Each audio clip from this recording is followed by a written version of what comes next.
2027 में यूपी की सियासत का सबसे बड़ा फैक्टर बनेंगे असदुद्दीन ओवैसी।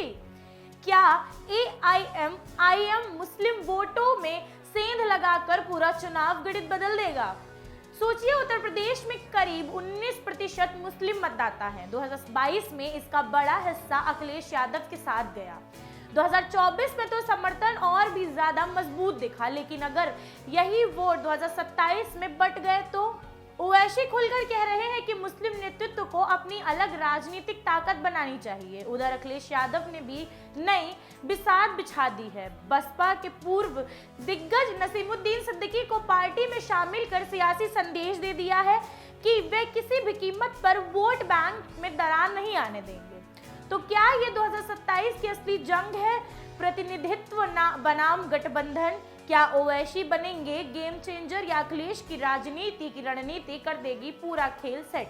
आज हम खोलेंगे यूपी 2027 के चुनावी गणित की सबसे बड़ी पहेली। नमस्कार, मेरा नाम है गौरांगी गुप्ता और आप देख रहे हैं कंटाप न्यूज। उत्तर प्रदेश की सियासत में 2027 का चुनाव अभी दूर है, लेकिन राजनीतिक बिसात बिछाने की शुरुआत अभी से हो चुकी है।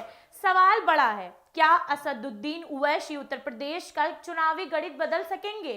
क्या एआईएमआईएम की सक्रियता मुस्लिम वोट बैंक में नई हलचल पैदा करेगी? क्या सबसे बड़ी और सबसे ज्यादा असर अखिलेश यादव की रणनीति पर पड़ेगा?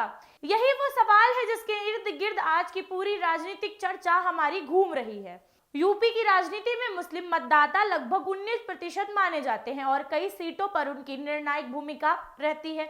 2027 के विधानसभा चुनाव में जब मुस्लिम वोटर समाजवादी पार्टी और बहुजन समाजवादी पार्टी के बीच बटे थे तो उसका सीधा फायदा भाजपा को मिला। उस चुनाव में भाजपा ने 82 मुस्लिम बहुल सीटों से 62 पर जीत दर्ज करके सियासत में समीकरण बदल दिया। 2022 में स्थिति बदली जब मुस्लिम मतदाताओं का बड़ा हिस्सा सपा के साथ एकजुट होकर दिखाई देने लगा। आंकड़ों में मुताबिक सपा ने करीब 77 से 79% मुस्लिम समर्थन मिला, जबकि 2024 के लोकसभा चुनाव में यह आंकड़ा 90% के ऊपर चला गया।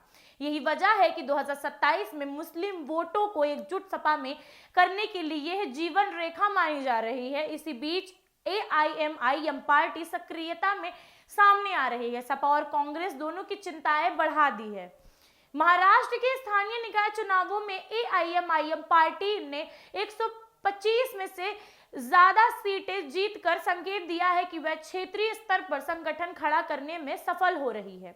भले ही महाराष्ट्र और उत्तर प्रदेश की राजनीति परिस्थितियां अलग अलग क्यों ना हो, लेकिन ओवैसी की पार्टी की रणनीति साफ है। जहां मुस्लिम आबादी निर्णायक है, वहीं संगठन विस्तृत और स्थानीय नेतृत्व को उभरना होगा।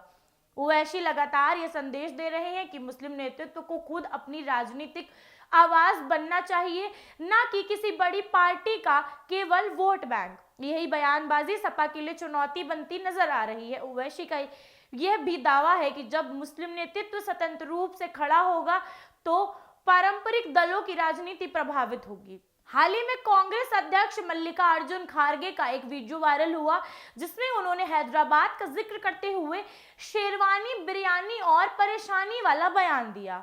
इससे सीधे तौर पर ओवैसी पर तंज माना गया है। इस बयान ने विपक्ष में खेमे में भीतर से असहजता को उजागर कर दिया है। कांग्रेस भी समझती है कि अगर मुस्लिम वोट बैंक में दरार पड़ी तो उसका सीधा असर विपक्षी गठजोड़ की संभावनाओं पर पड़ेगा।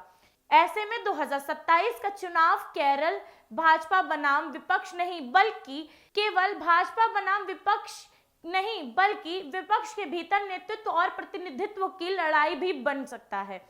अब बात करते हैं अखिलेश यादव की रणनीति की। अखिलेश यादव जानते हैं कि 2017 की गलती दोहराना उनके लिए घातक साबित हो सकता है, इसीलिए उन्होंने सामाजिक समीकरणों को सीधा साधने की दिशा में ठोस कदम उठाने शुरू कर दिए हैं। हाल ही में बसपा के पूर्व दिग्गज नेता नसीमुद्दीन सिद्दीकी को सपा में शामिल करा गया।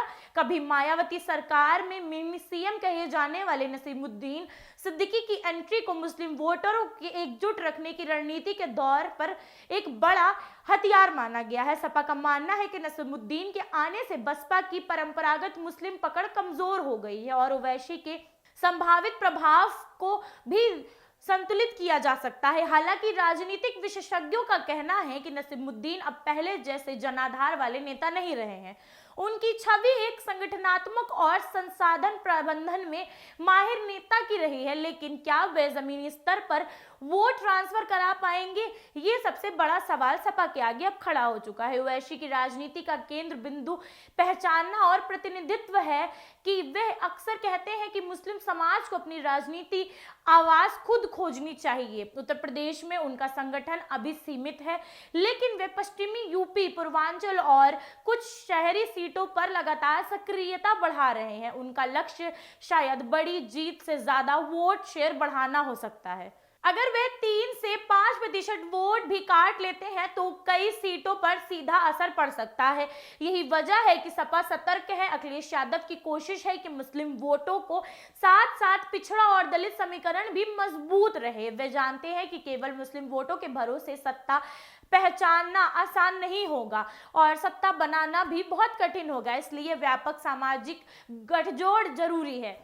कांग्रेस की भूमिका भी दिलचस्प है। कांग्रेस उत्तर प्रदेश में अपनी जमीनी तलाश रही है और लेकिन इसका संगठनात्मक ढांचा कमजोर माना जाता है। अगर कांग्रेस और सपा के बीच गठबंधन होता है तो मुस्लिम वोटों का बड़ा हिस्सा सपा के अगुवाई में रह सकता है, लेकिन अगर कांग्रेस अलग रास्ता चुनती है तो ओवैसी जैसे नेता को जगह मिल सकती है। ऐसे में विपक्ष खेमे में तालमेल सबसे बड़ा मुद्दा है।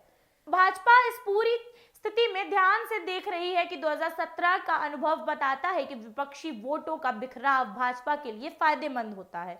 अखिलेश यादव की नई बिसात केवल नेताओं की एंट्री तक सीमित नहीं है। वे संगठन को बूथ स्तर पर मजबूत करने, सोशल मीडिया पर सकारात्मक नैरेटिव बनाने और कानून व्यवस्था के मुद्दे पर सतर्क रहने की रणनीति पर काम कर रही है।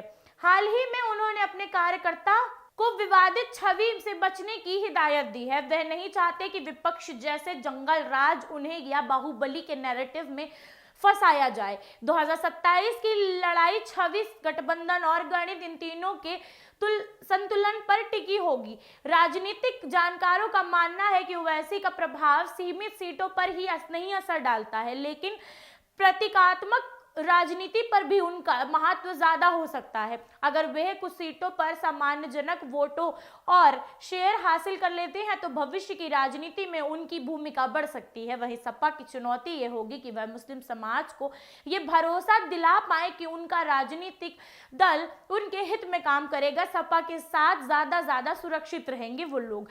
नसीमुद्दीन सिद्दीकी की एंट्री इसी भरोसे को मजबूत करने की एक कोशिश का छोटा सा कदम माना जा रहा है। आखिरकार 2027 का चुनाव केवल आंकड़ों का खेल नहीं होगा, यह नेतृत्व, भरोसा और सामाजिक गठजोड़ की परीक्षा होगी। क्या ओवैसी यूपी में नई राजनीतिक धारा बना पाएंगे? क्या अखिलेश यादव मुस्लिम वोटों को एकजुट रख पाएंगे? क्या कांग्रेस विपक्ष एकता में निर्णायक भूमिका निभा पाएगा? इन सवालों के जवाब आने वाले महीनों की राजनीतिक गतिविधियों में छिपे हुए हैं, लेकिन इतना तय है कि 2027 की लड़ाई की शुरुआत अब हो चुकी है। हर प्रतिशत वोट की कीमत होगी और हर छोटी रणनीति राजनीति पर बड़ा असर पैदा कर सकती है। उत्तर प्रदेश की सियासत में अब हर कदम सोच समझकर होगा, क्योंकि यह चुनौती का समय नहीं, देश की राजनीति की दिशा तय करने का ताकतवर पड़ाव माना जा रहा है। आप इस पूरी खबर पर अपनी क्या राय रखते हैं, हमारे साथ कमेंट बॉक्स में जरूर शेयर करिएगा और बताइएगा कि 2027 में गठबंधन, मुस्लिम वोट बैंक और असदुद्दीन ओवैसी, इन तीनों पर आपकी क्या राय है। आप देख रहे थे कंटाप न्यूज, मैं गौरांगी गुप्ता आपके साथ। धन्यवाद।